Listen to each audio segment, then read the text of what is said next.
कि महबूबा मुफ्ती ने, योगी आदित्यनाथ तो बाद में गए, उन्होंने कैसे योगी आदित्यनाथ को जेल में डालने की बात भी कह दी, जरा सुनिए।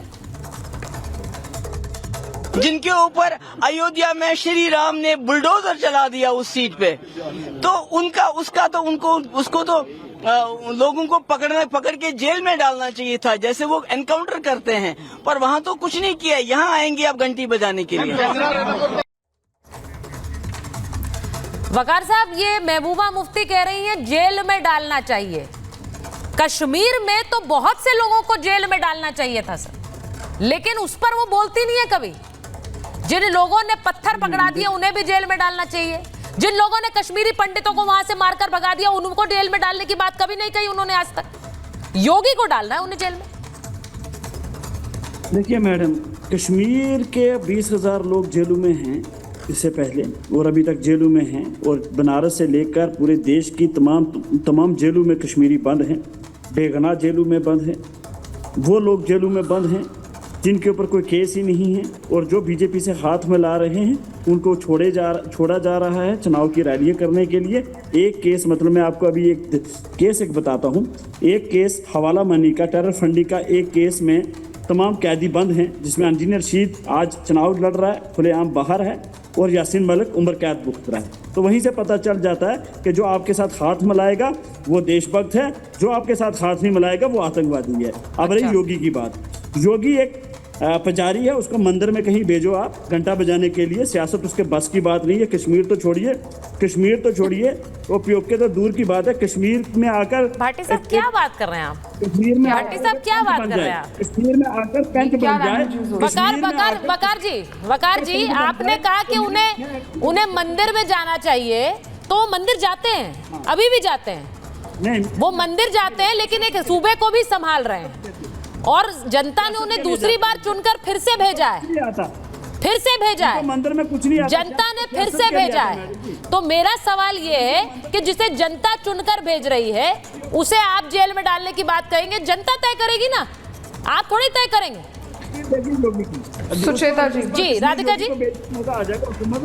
जी 2 टाइम्स सिटिंग सीएम है वो, दूसरी बार भी जनता ने चुनकर भेजा है। मेरा सिर्फ यही कहना है। हाँ, बोलिए। मैं रिपब्लिक भारत से एक रिक्वेस्ट करूंगी कि ऐसे देश विरोधी लोग जो देश के प्रधानमंत्री के लिए इस तरह की भाषा इस्तेमाल करते हैं उनको चैनल पे स्पेस नहीं देनी चाहिए, क्योंकि ये इस देश में रहने लायक ही नहीं है। ये अपने आप को ही शायद देशवासी नहीं समझते हैं, इसीलिए इस तरीके की भाषा इस्तेमाल करते हैं, और बहुत ही बेशर्मी की हद इन्होंने पार कर दी है कि देश के माननीय प्रधानमंत्री, जो इस देश के जनता ने चुन के तीसरी बार इनको प्रधानमंत्री बनाया है, इनको सारी तकलीफ इसी बात से है क्योंकि वो जम्मू कश्मीर को सच्चे तौर में जन्नत बना रहे हैं। यहाँ पे समाजवादी पार्टी के प्रवक्ता बार बार बोल रहे थे कि ऐसा कैसा स्वर्ग बना दिया है।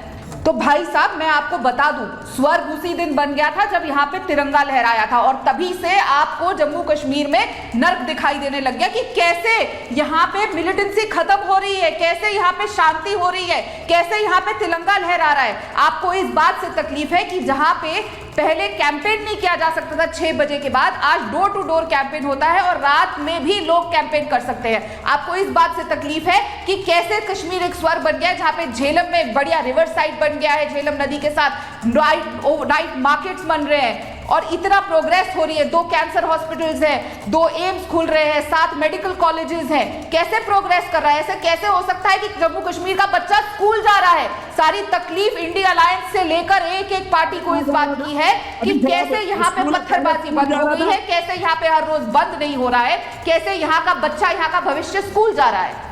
तो इन चीजों से इनको तड़पना लाजमी है, क्योंकि ये चाहते नहीं कि जम्मू कश्मीर आगे बढ़े, ये नहीं चाहते यहाँ का टूरिज्म फले फूले, ये नहीं चाहते यहाँ पे जो फेस्टिवल्स होते हैं आर्ट एंड क्राफ्ट के, जहाँ पे बाहर से लोग आते हैं, यहाँ पे एम्प्लॉयमेंट आती है, पैसा आता है, डेवलपमेंट होती है, हर चीज ये नहीं चाहते थे कभी यहाँ पे एम्स हो। क्यों कांग्रेस की सरकार ने कभी यहाँ एम्स नहीं खोला? बड़ी बड़ी बातें करते हैं ना, जवाहरलाल नेहरू जी ने ये किया, डॉक्टर मनमोहन सिंह की सरकार में इतने एम्स खोले, क्यों उन्होंने जम्मू कश्मीर को एम्स से दूर रखा? क्यों यहाँ पे कैंसर हॉस्पिटल नहीं खोले? क्यों यहाँ पे मेडिकल कॉलेजेस नहीं लेकर आए? क्यों यहाँ पे रोज पत्थरबाजी होती थी? क्यों इनको इंस्टिगेट किया जाता था? आज जब आप जाएंगे, आपके काफी जर्नलिस्ट भी ग्राउंड पे गए होंगे, ये सबके सामने आया कि बच्चे कितने खुश है। अब बल्कि उनको इस बात का लगता है कभी कभी कि चलो चुनाव आए हैं तो शायद छुट्टी मिल गई। बोल रहे हैं बहुत सारे, वरना बच्चों को रोज बहुत सारे लोग बोल रहे हैं, और वकार जी को तो ये ज्यादा पता होगा मुझे लगता है, आगे बढ़ेगा। ये तो वकार जी आपको ज्यादा पता होगा। सुशील पंडित जी, आपको पता है कि वहां पर कैसे महीनों महीनों स्कूल बंद रहते थे, लेकिन उन सब पर बात नहीं करनी है, बात करनी है योगी के बारे में। बोलिए, वकार जी को दीजिए। आप फेल हो गए हो। 25% श्रीनगर में वोटिंग हुई है, डिस्ट्रिक्ट श्रीनगर में, हाँ। जिसमें श्रीनगर में जहां स्मार्ट सिटी की दावे करते हो, जहां G20 कराते हो, वहां उस डिस्ट्रिक्ट श्रीनगर में 25% वोटिंग हुई है। कम झूठ बोलो, आप झूठ बोलने की मशीन हो आप। आपको इस बात की खुशी हो रही है, आपको खुशी हो रही है कि लोग डर के बाहर नहीं आ रहे हैं? आपको खुशी हो रही है कि जम्मू कश्मीर के लोग वोट देने नहीं आए बाहर? आपको इस बात की खुशी हो रही है? आप फिर अलगाववाद और टेररिज्म के पास देश प्रदेश को लेकर जाना चाहते हैं?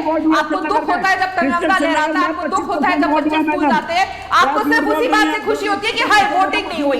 शर्म आनी चाहिए आपको। 14 में वोट परसेंट की तादाद ज्यादा थी। पहले जाके पढ़िए डाटा, अनपढ़ जाहिल आप लोगों का जन्म 19 भाई ये इस तरह के शब्दों का इस्तेमाल नहीं होगा वकार जी, प्लीज। ये किस तरीके के लोगों इस को तरह के शब्दों का इस्तेमाल नहीं होगा।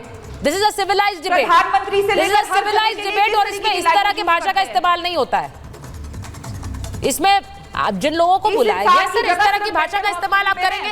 आप खुद ही दिखा रहे हैं आपकी जहनियत कैसी है। जम्मू कश्मीर में कहिए तो आपकी अपॉइंटमेंट करवा दूं एम्स में मैं। मेरा सवाल अजीज खान साहब, मैं फिर वहीं पर आ रही हूँ कि ये जो घूम फिर के टारगेट पे बात आती है, मैंने बोला उमर अब्दुल्ला कश्मीर में, आप तो कश्मीर होकर आए अभी, वहां से भी जुड़े थे महाभारत में कुछ दिन, मुझे ये भी बताइए कि उमर अब्दुल्ला वहां पर कश्मीर की बात नहीं करके यूपी की बात कर रहे हैं, और यूपी में बुलडोजर की बात कर रहे हैं। वो ये तक कह रहे हैं कि यूपी में देखिए वहां पर ना आपकी मस्जिद बचेगी ना मजार बचेगी। ये किस तरह की जानकारी दी जा रही कश्मीर में, और वो नहीं कर रहे हैं पोलराइज ये बातें करके? ये झूठ नहीं है क्या अजीज खान साहब? आप तो लखनऊ में रहते हैं। देखिए सुचरिता जी, 2-3 बातें बड़ी इंपॉर्टेंट है। अभी राधिका जी ने कहा वहाँ झेलम नदी के किनारे रिवर फ्रंट बन गया है, बहुत शानदार खूबसूरत बन गया है। शायद इनको अंदाजा नहीं है, गूगल वगैरह पे पढ़ करके बता रही होंगी, इनको प्रैक्टिकली कुछ नहीं पता है। ये जिस पीडीपी की बात कर रही है अभी लगातार, उस पीडीपी के साथ मिलकर के इन्होंने बाकायदे सरकार चलाई है, और आज वही काउंटर, उन्हीं के थ्रू काउंटर किया जा रहा है, तो इनको तकलीफ हो रही है। देखिए एक बात बता दिया, 2 चेहरे हैं, उन चेहरों को देखें आप, चेहरा देखिए, ये कैसे ये चेहरा बदल रहे हैं ये लोग, किस तरह देखिए। यही तो मैं कह रहा हूं कि जो चेहरा है, इनके ऊपर जो नकाब है, वो नकाब को समाजवादी पार्टी हटा रही है। समाजवादी पार्टी वहां इस बार एंट्री कर गई है बड़े स्तर पर। मैं कह रहा हूं सुचेता जी कि समाजवादी पार्टी ऐसे तमाम जो कम्युनल फोर्सेज हैं, उन कम्युनल फोर्सेज को समाजवादी पार्टी हराने जा रही है। मैं कह रहा हूं बड़े स्तर पर हमारे नेता माननीय अखिलेश यादव जी ने दस्तक दे दिया जम्मू एंड कश्मीर में, और वो एक मील का पत्थर साबित होंगे, क्योंकि बहुत बड़े स्तर पर लोग समाजवादी पार्टी को पसंद कर रहे हैं और लोगों के अंदर एक उत्साह है। राधिका जी हंसिए मत। अच्छा अखिलेश, समाजवादी पार्टी सीटें निकाल रही है जम्मू कश्मीर चुनाव बता दूं, सिर्फ कोरा कागज, हंसिए मत। मैं आपको बताऊं, समाजवादी पार्टी एक बड़ा विकल्प बन रही है वहां पे। मैं आपको बताऊं, वहां के लोग पसंद कर रहे हैं। अच्छा, आप समाजवादी पार्टी के प्रचार के लिए गए थे वहां पे क्या? इसमें हंसने की जरूरत नहीं है। और समाजवादी प्रचार के लिए गए थे वहां का नक्शा बदलने जा रही है। नहीं, अच्छा ये इन्होंने ये नहीं बोला है कि उन्होंने ये नहीं बोला कि कांग्रेस सीटें निकाल रही है, इन्होंने कहा समाजवादी पार्टी वहां पर आने वाली है। हंसने की जरूरत नहीं है, मैं कह रहा हूं